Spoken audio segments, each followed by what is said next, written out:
আসসালামু আলাইকুম। মামুনি রান্নাঘর ইউটিউব চ্যানেল থেকে আপনাদেরকে আবারও ঈদের শুভেচ্ছা, ঈদ মোবারক। আজ আপনাদের সামনে একটি ঈদ স্পেশাল রেসিপি নিয়ে আসলাম, ফিরনি বা পায়েস। এটি তৈরি করার জন্য একটি পাত্রে 2 লিটার দুধ দিয়ে চুলোয় বসিয়ে দিলাম। এখন এতে সামান্য পরিমাণে এলাচ, দারচিনি এবং তেজপাতা দিয়ে নাড়তে থাকলাম। একটি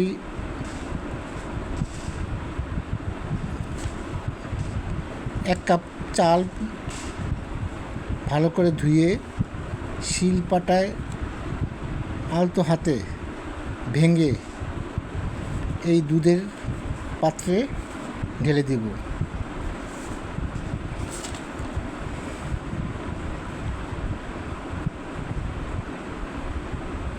চালের গুঁড়োগুলো দুধের পাত্রে ঢেলে দেওয়ার পর নাড়াচাড়া করতে হবে।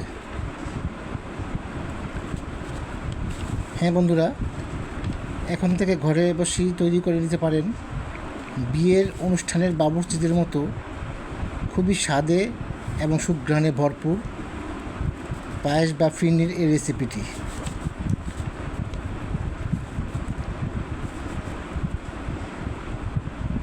মাত্র অল্প কয়েকটি উপকরণেই তৈরি করা যায় এই রেসিপিটি।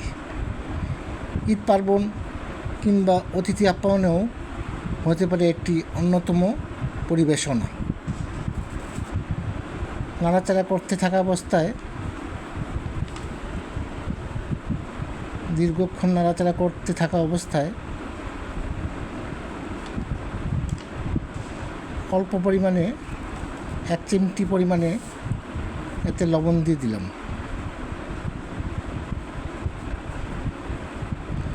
নাড়াচাড়া করব, কারণ নাড়াচাড়া না করলে তা দলা পাকিয়ে যেতে পারে।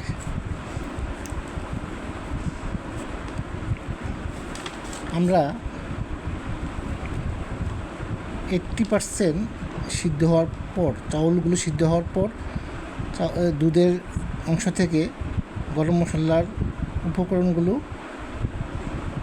উঠিয়ে নিলাম। এতে করে রেসিপিটি পরিবেশনায় অনেকটা সৌন্দর্য বৃদ্ধি পাবে এবং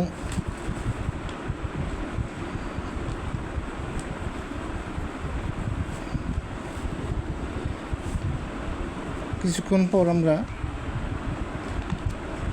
নাড়াচাড়া করতে থাকা অবস্থায় কিছুক্ষণ পর এতে সামান্য পরিমাণে 50 গ্রাম বা তার কাছাকাছি পরিমাণে মাওয়া, যেটা নাকি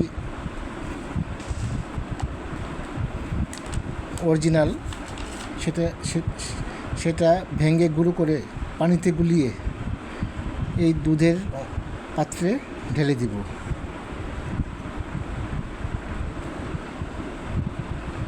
মাওয়াগুলো ঢেলে দেওয়ার পর একইভাবে আবার নাড়তেই থাকবো। নাড়াচাড়া করতে থাকলে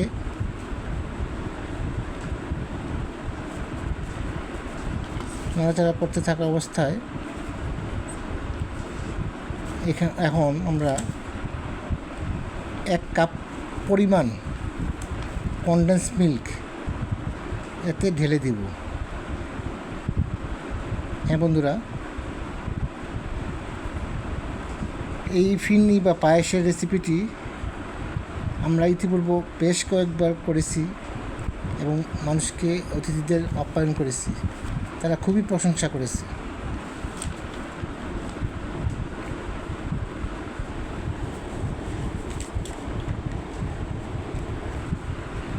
নাড়াচাড়া অব্যাহত থাকতে হবে, নাড়াচাড়া করতে থাকতে হবে, তা বন্ধ করা যাবে না। আপনাদের কাছে প্রিয় বন্ধুগণ, আপনাদের নিকট অনুরোধ, আমাদের এই ভিডিওটি বা রেসিপিটি পছন্দ করে থাকলে অবশ্যই সাবস্ক্রাইব করতে ভুলবেন না। লাইক, কমেন্টস, শেয়ার করতে অনুরোধ থাকলো এবং ফেসবুক পেজকেও ফলো করবেন প্রিয় বন্ধুগণ। এখন আমরা এতে 2 কাপ চিনি ঢেলে দিলাম। 2 কাপ চিনি দেওয়ার পর পাত্রে নাড়াচাড়ারত অবস্থায় একটু পাতলা হয়ে থাকলেও তা কিছুক্ষণের মধ্যে আবার আগের অবস্থায় ফিরে আসবে। নাড়াচাড়া করতেই থাকবো।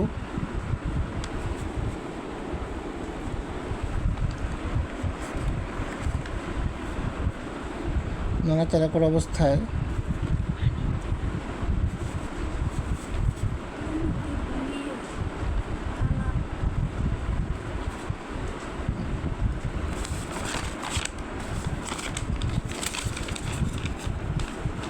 করা অবস্থায় এতে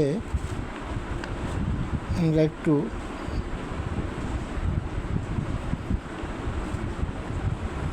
ফুড কালার অনেকেই পছন্দ করে থাকে বা অনেকেই সাদা পছন্দ করে থাকে, তবে আমরা এতে সামান্য পরিমাণে ফুড কালার পানিতে গুলিয়ে মিশিয়ে নিলাম। তো বেশি মেশানো যাবে না, এটা দেখে নিতে হবে। বেশি মেশালে খারাপ দেখা যাবে, রঙটা খারাপ হয়ে যাবে।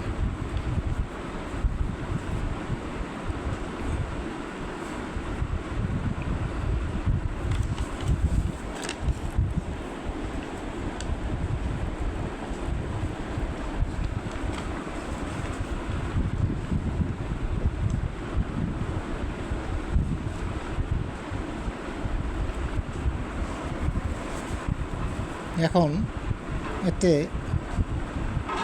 1 টেবিল চামচ গোলাপ জল ঢেলে দেব। গোলাপ জল দেওয়ার পর সুঘ্রাণটা আরও বৃদ্ধি পাবে।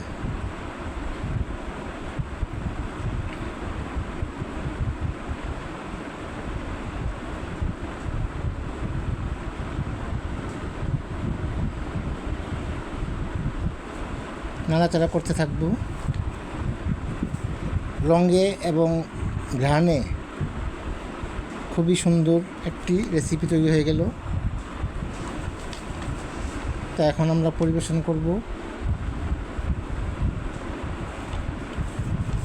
বন্ধুগণ, আপনাদের প্রতি আবারও অনুরোধ, চ্যানেলটিকে সাবস্ক্রাইব করার জন্য এবং ফেসবুক পেজকে ফলো, লাইক, কমেন্টস করে পাশে থাকার জন্য।